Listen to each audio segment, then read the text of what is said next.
Hey everyone, and welcome back to Inventing Construction. I'm Ross Griffin, and today we have Alex Nikitin with us, and we're going to talk about remote teams, the future of the AEC industry. And the subtopics today is going to be, for Alex, how is his company structured, because Alex works in a very remote team structure, which is super interesting.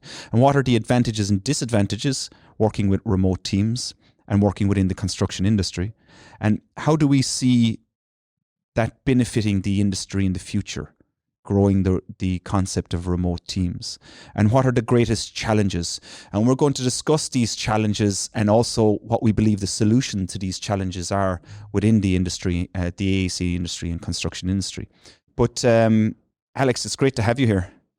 Thank you for having me, Ross. Oh, no problem, no problem. It's a pleasure. Actually, Alex, we met back at the BIM Coordinators Summit in Dublin, and we realised that we were both living in Limerick, which was great to hear. You know, some really interesting companies in Limerick these days. But Alex, can you introduce kind of yourself, your company, the past, present, and future, what you guys are doing, etc.? It would be great to hear a little. Yeah, sure, Ross.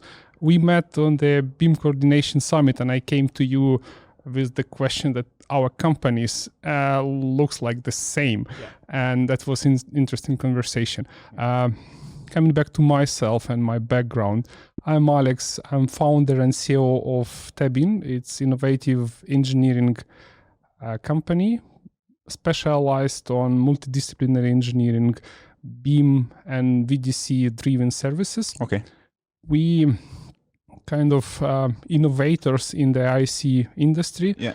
We do believe that every building on earth must be digital, and we work hard to make it happen. Yeah. I have also like 20 years experience in international engineering worldwide, and also last 10 years experience in outsourcing engineering services to the globe. Okay. So remote teams or virtual teams, it's a hot topic for us because we have a really practical experience during the last 10 years of introducing these remote teams and managing and maintaining and improving way of working with the remote teams. Yeah, I'm looking forward to understanding how you guys set up and your experiences on it. But just on your company, then TEBIN, Alex. So you guys specialize in digital services in the construction industry. But just for our listeners out there, is it design services you provide? Is it digital transformation services? Is it BIM coordination, etc.? What exactly is it that you do? It's a design services core business. It's a design services, architectural, structural, mechanical, and electrical design. Yeah. Then also BIM modeling, BIM coordination, and virtual design and construction services during construction process. It's a 4D, 5D simulation, progress control, and stuff like that in a digital way. Yeah, excellent.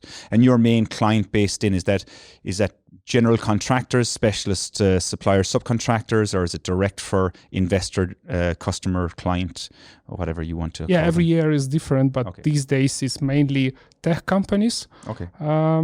Specialized in EV battery production industry, and also international engineering companies. Okay, excellent. But thank you very much for that introduction. So you guys you said you've experienced over the last 10 years with remote teams. Kind of how is your company structured in that way? Where are your people situated, for example? Ross, we have completely flat structure, so no silos, no departments, head of departments. It's completely flat structure with the engineers and the grades and their capabilities and their experience in a different industry, located in these days in 4 countries and let's say 8 offices and plenty of home offices after the COVID, as you can imagine, and also organized in I would say Spotify way. It's a tribes between 20 and 30 people, Okay. specialized on the industry. For instance, now we have like that data center tribe, we have industrial tribe, we have EV and battery production tribe, we have commercial tribe, that to make sure that people specialize on their topic. They are not generalists, but they are specialized on their topic. And also unite to guildias based on they trade, for example, architects, electrical engineers, mechanical engineers, and also based on hobby, which is most important, like cyclists, runners, and DIY guys, for the knowledge sharing. Because if you have specialized tribes on the one sector, then the biggest challenge what you have, it's a knowledge sharing. How do you share your knowledge? And a gathering around the your own trade, and very important around your hobby area, people can share the knowledge. Yeah, excellent. It's a very interesting one to share around the hobby. Do you need a team of a certain size in order to make that efficient? Up to 30 people, like efficient between 20 and 30 people, because then people know each other, then people know clients and their subject. If you become more than 30 people, then we will have more formal relationships. I understand. In our own business, we're about 20 odd people, I guess, in 4 countries. So we haven't exactly hit the numbers to make that system work, but I'm super interested in that tribal aspect as well as the hobby one. I think the hobby is super important. Yeah, we bring, as I said, we bring our knowledge from IT industry, because I'm very much belong to IT industry. And like virtual team is a purely from IT company. Our friends Sigma Software from Sweden, they are like almost 3,000 people. And I was curious how they organize and how they do in an efficient way. And the tribe structure up to 30 people, we actually borrow from Spotify. It's a Spotify engineering culture. Yeah, okay. It's a proven structure. Yeah. So cross-pollination of ideas from other industries has an awful lot of value to offer the construction industry. Yeah, this is an idea, because like if you look to the IT industry, they develop 200 times since 80s, and automotive industry 600 times, and AEC industry 8 times. So there is no sense to learn from most advanced companies in AEC if they development 8 times in AEC 80s. It's worth to learn from more advanced industries. Yeah. Excellent. So, but that level of advancement in the motor industry, for example, you mentioned 600 times is phenomenal, isn't it? That's right. In a very short period of time. That's right. Do you see the AEC industry developing that quickly over the next 40 years, for example? Yeah, I do hope. Yeah, you do. I do hope, but if we will learn, like in our case, if we will learn from other industries like tech industry or automotive industry, then yes, because like we are talking about now 20%, 30%, 50% efficiency increase. But in my opinion, in this industry, we need like 100 times efficiency increase. And to achieve that, we have to learn from the other industry, which is more advanced. Absolutely. It's important that taking that concept of learning from other industries, other people, etc. But you mentioned that you had a number of offices located around, is it Europe? It's European business. Do you guys collect together as a group, like as the entire team in one location each year, each month, or how many times do you do that to bring people together in that way? Yeah, we gather together based on tribes, as I said, like management team gathering together once a quarter, then data center tribe gathering together. But the reason is mainly knowledge days or demo days, when we share experience with the others, when we brainstorm how to be better. So, or we achieve certain important milestone in the project, and then we want to share or we want to celebrate success.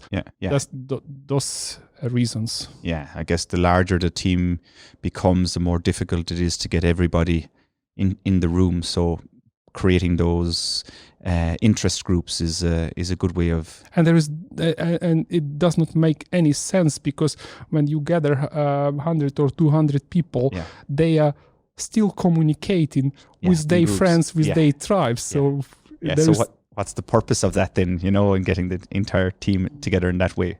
Yeah, as I said, we organize in a flat structure based on Spotify engineering culture principles in the tribes, and also the key of the success is agile methodology, or we use Scrum, or in the commodity Kanban.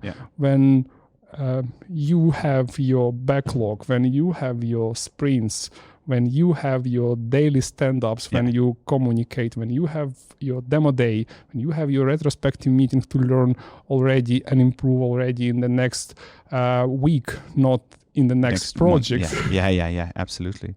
But and when did you start TEBIN? I started 7 years ago. I used to work for 12 years for Dutch international engineering company. I was country director there, and then I was global BIM director there, responsible for BIM implementation. And 7 years ago, I started TEBIN because the idea was gather digital-driven people together and really boost this industry, because in the corporate you spend so much time to introduce an idea, to approve the budget, and you have to be fast. So that was the original idea. Yeah, it's interesting you say that, because some of our other speakers have the same opinion when they set up their businesses. The challenges in the corporations was how slow they moved, and you need agility in order to be able to progress in this industry, especially from a digital perspective,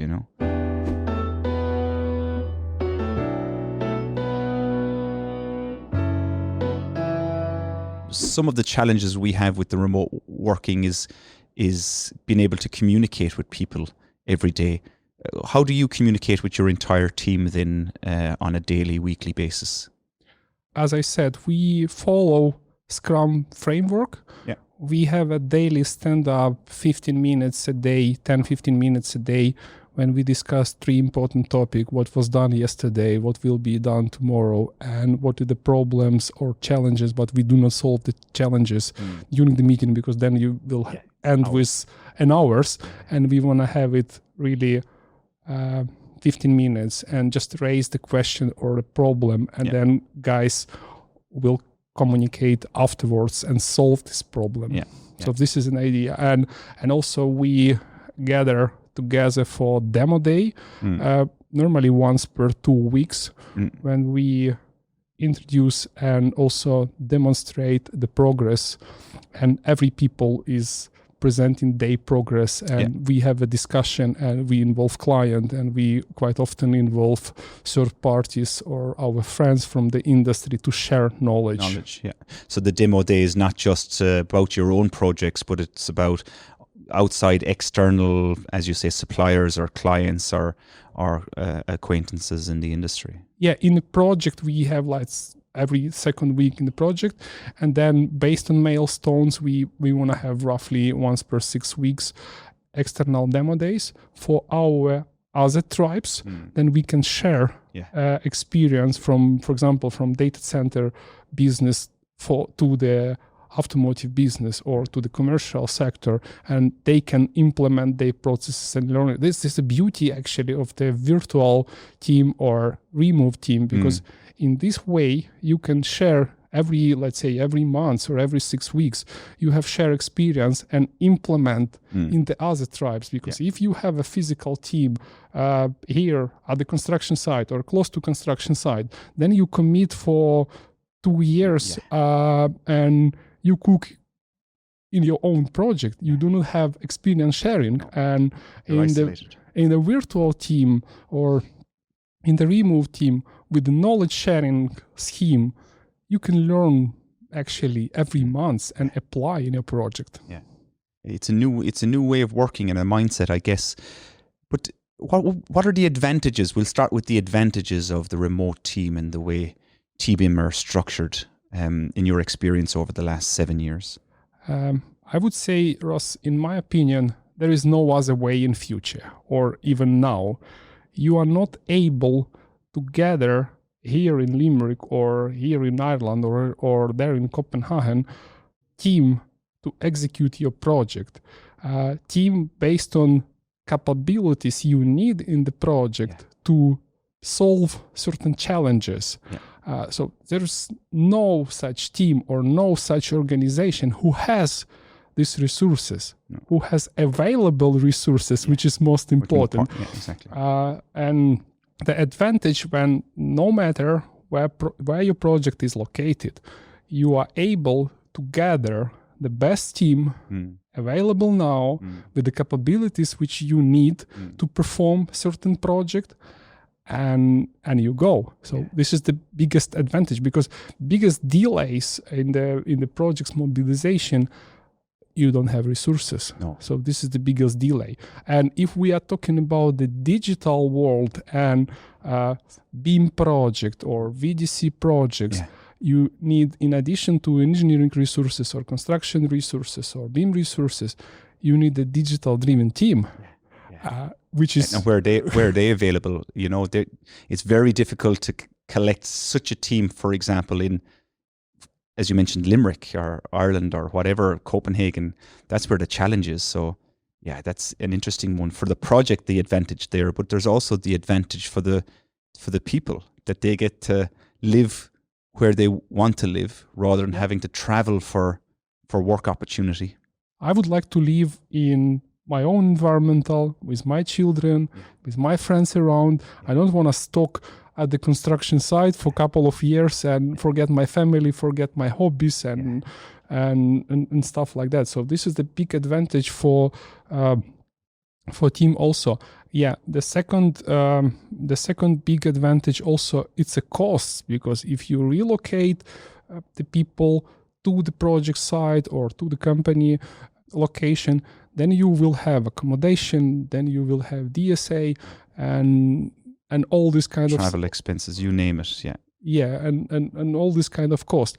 Also, you are able to make certain smart mix of people, like team leaders, senior engineers, designers, draftsmen, modelers, and you can balance your cost with the involvement from the different countries even.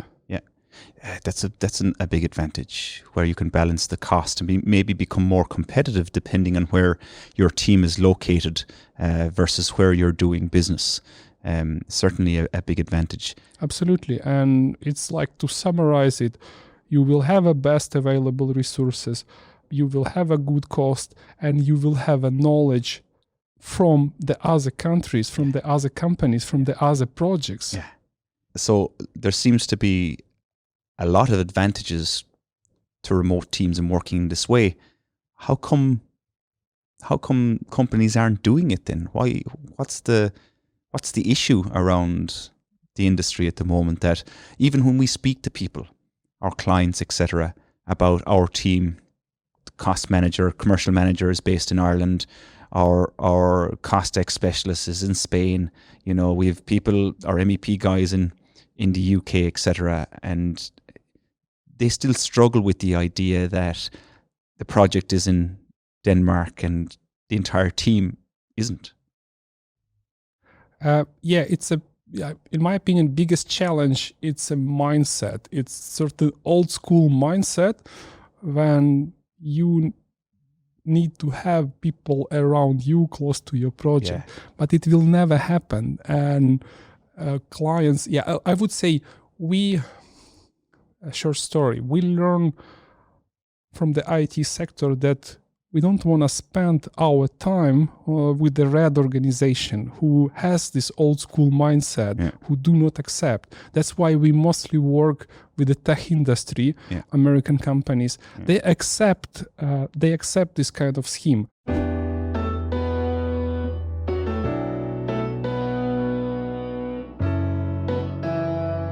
There's loads of advantages. What are the disadvantages then? Is there any disadvantages? Yeah, there is a biggest disadvantage is the face-to-face communication, because the human nature aspect of face-to-face. We are human. we want to talk, we want to drink a beer, Yeah. and we want to go to the canteen and stuff like that. And like in a creative process, we are better when we interact with each other. Yeah. That's no doubt. But we don't have a possibility to organize it like that 100%. And yeah, to compensate this disadvantage, we have to gather in the beginning, like to get to know each other, because virtually maintain relationship, it's more or less easy. Yeah. But when you never seen each other, it's a bit complicated. Yeah. So ideally, if we can gather in the beginning, at least to get to know each other, fly to each other, drink a beer, and build certain trust and click between people, and then maintain relationship virtually. So this is a disadvantage. Also, I would say big disadvantage, it's a trust from the clients, as you said, because the people do not trust somebody on the line in the internet. They don't know what they are doing, who they are, and stuff like that. So this is the big disadvantage. To build you need to invest a bit more time to build the trust.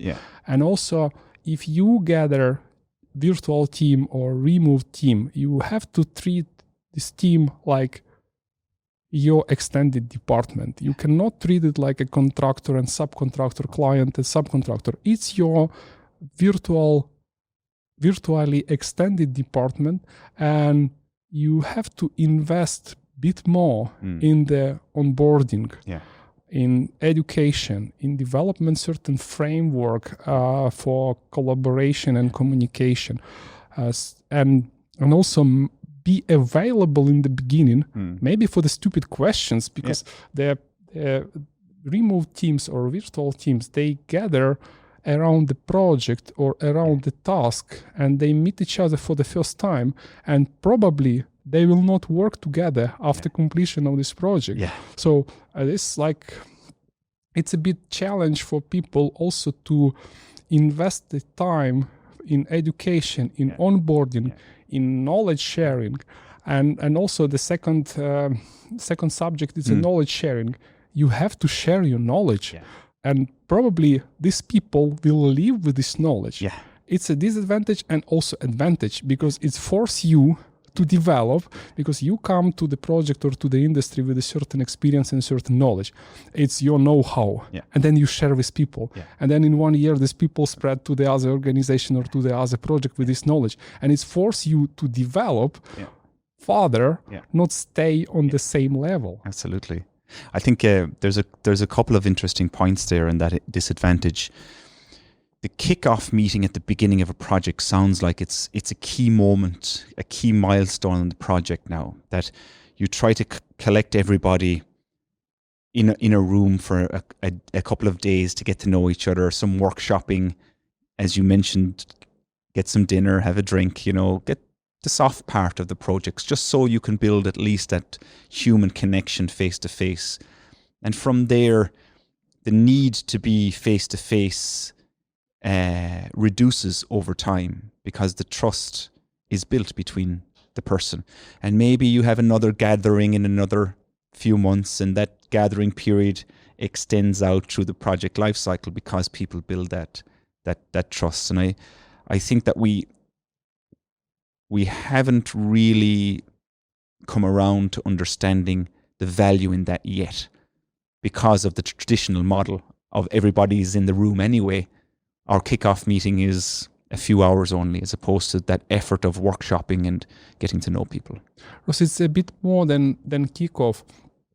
Like if you gather remote team or virtual team, you have to pay attention and invest your time starting with the interview of the person, because you will work with this person. Good if it is your employee in your department. It's all easy and all clear. But there you have to invest your time to interviewing people and select the person based on engineering capabilities or based on soft skills. That you should have a good relationship and an understanding with with the person, then you have to invest in the onboarding of this person, in education of this person, in the support, and be available in the beginning to answer the questions, and also kick-off meeting, as you said. So it's all bit more investment in the beginning and bit less investment at the end. And it's a different stuff. And I guess the mindset of the people that are organizing and managing these teams is also very important. If you come with your traditional mindset, inevitably you won't get enough out of the team that they could possibly give you because of your approach. So even the project managers, project directors, the leaders, it's also important for them to be on board. Yeah, absolutely. And it's required different skills and different soft skills, not the technical, and different soft skills, because it's required from the leader who is organizing this team, and it's also required from the team because they should have more communication skills. And also the important topic is the technology in the virtual or remote team, because you have to use the technology. Absolutely, and you should use the communication technology, you should use collaborative technology, you should use certain issue tracking technology or task tracking technology. Like in our case, we use like Teams or Zoom as a communication technology to be able to communicate, share video recording and stuff like that. We use in design Revisto or ACC cloud collaborative platform for exchanging models, documents, drawings, and stuff like that. And we use Jira for the tasks and for the reporting, because in removed work, you have to be transparent, because as we discussed about the trust, and in the beginning, nobody trusts you. And you have to organize your process and workflow so transparent, then people trust you.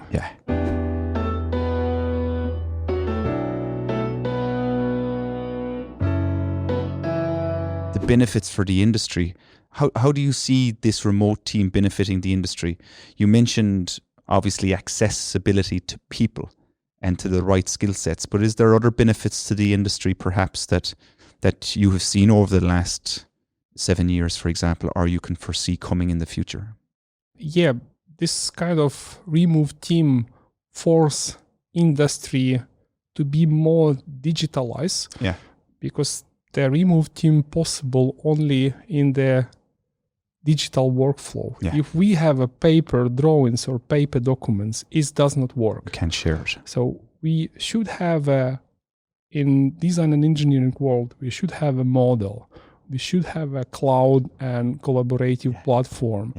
We should have a Teams or SharePoint for communication and for collaboration. So this is the big advantage. If you want to have your resources, you have to go digital.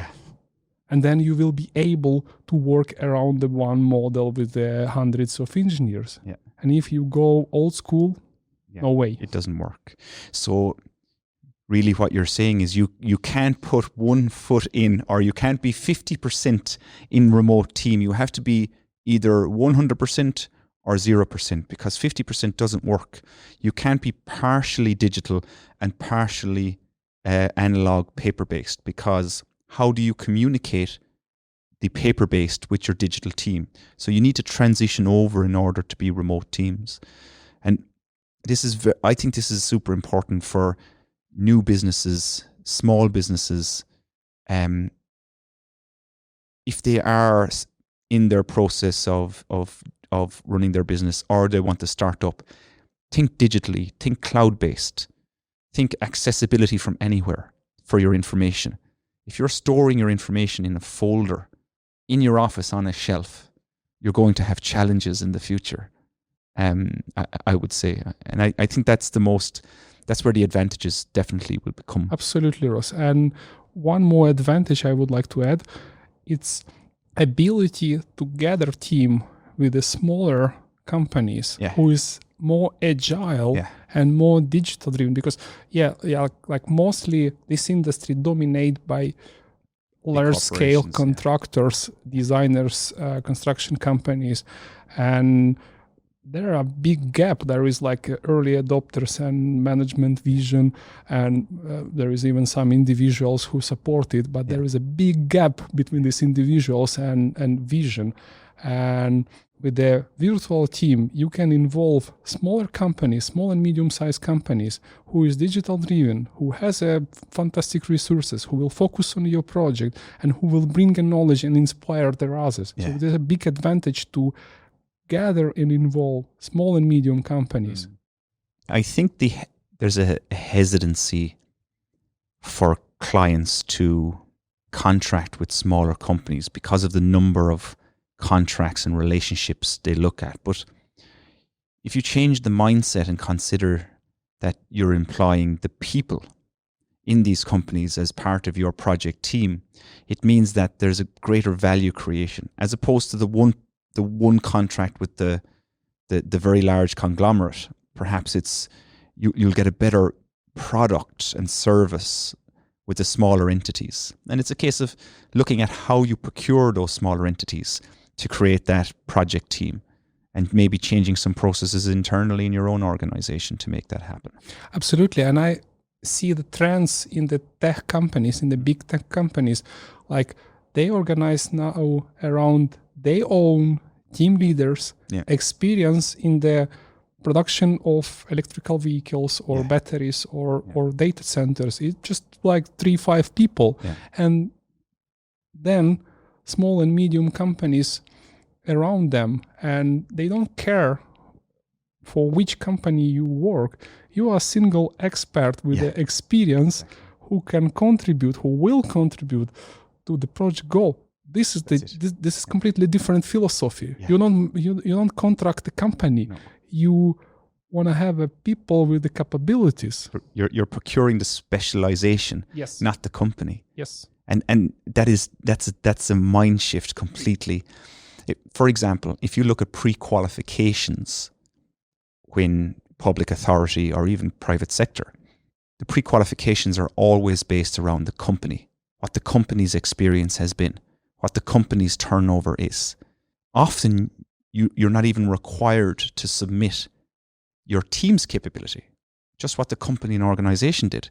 But it's a nonsense. And then if you get approved because of your company experience, then you put together your team and you prove your team. And often, don't get me wrong now, anybody that's listening to this, pre-qualifications often include CVs and the team, but I've seen it where it's just company. And a company is nothing without its people. And it's the team and specialists that make and form the company and make the company, right? And also, Ross, you have to change the let's say, collaboration framework. You cannot go fixed price with this model.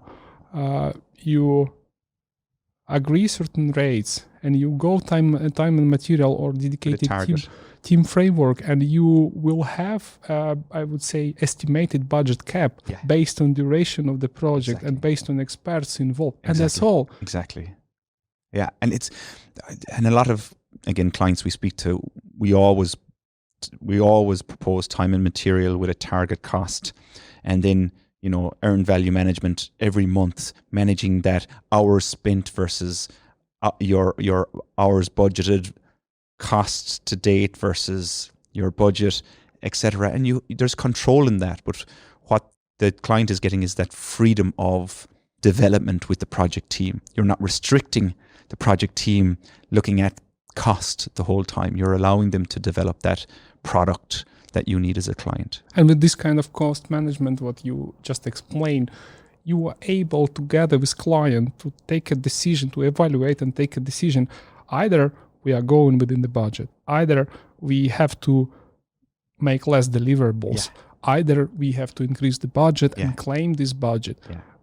Together you are responsible. You are not just agree for the fixed price and then you see you're not going to manage it, and then you protect yourself or claim DCNs and crash this relationship because of that. It's a nonsense. The minute you start on a fixed priced project, you're looking directly at the contract. It becomes a contractual relationship, and it's managed in that way, because obviously people are trying to protect their own business to make sure that they cover their costs and make some margin, but it becomes a contracts management relationship, whereas target price with time and material is a much more collaborative environment. And in the remove team, you always, as I said, you go to the project as a partners. Yeah. You define the budget, you manage the budget together. Yeah. It's your mutual responsibility to reach the budget and deliver the goal. It's a completely different mindset and completely different framework. Yeah. But I guess all of it is, right? Your remote working is a different mindset, different framework, the contractual relationship, how you operate and set up your company, your project. It's a completely mind shift change, possibly. But you see the differences, like if you look to the tech companies, what we work right now, they build like in 1.5 year gigafactories, design and build. And in a traditional way, we built a couple of thousand residential blocks in 3 years. It's a nonsense.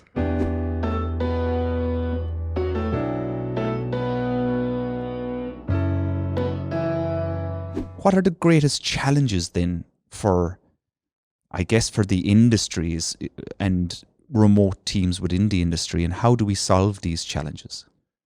Yeah, the biggest challenge, I believe, it's a mindset. Yeah. So we have to accept the different mindset, different delivery model, different contractual relationship. It's a going digital. So if we don't have information model, CDE, clouds, it's not going to work. No. So it's only for the digital-driven companies and projects and open-minded clients and an open-minded team. So this is the challenge, actually, to gather these kind Same of profiles. people together, or these kind of companies together.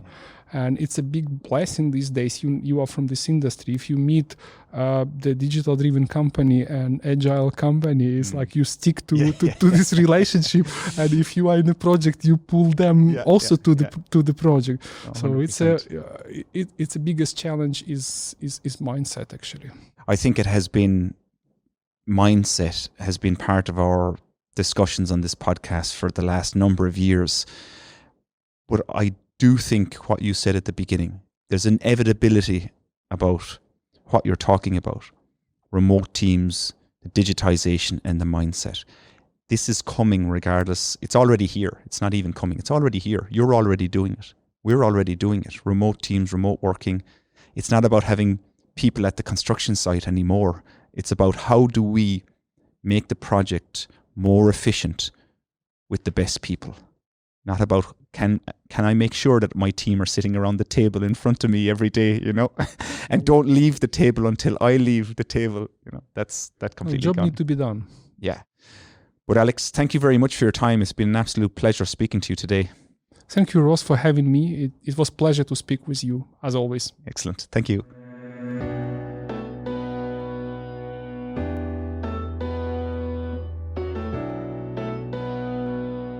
Thanks very much for listening. There's a LinkedIn link below in the show notes. We would love to connect with you. We hope you enjoyed it and have you with us in the next one. Thank you very much.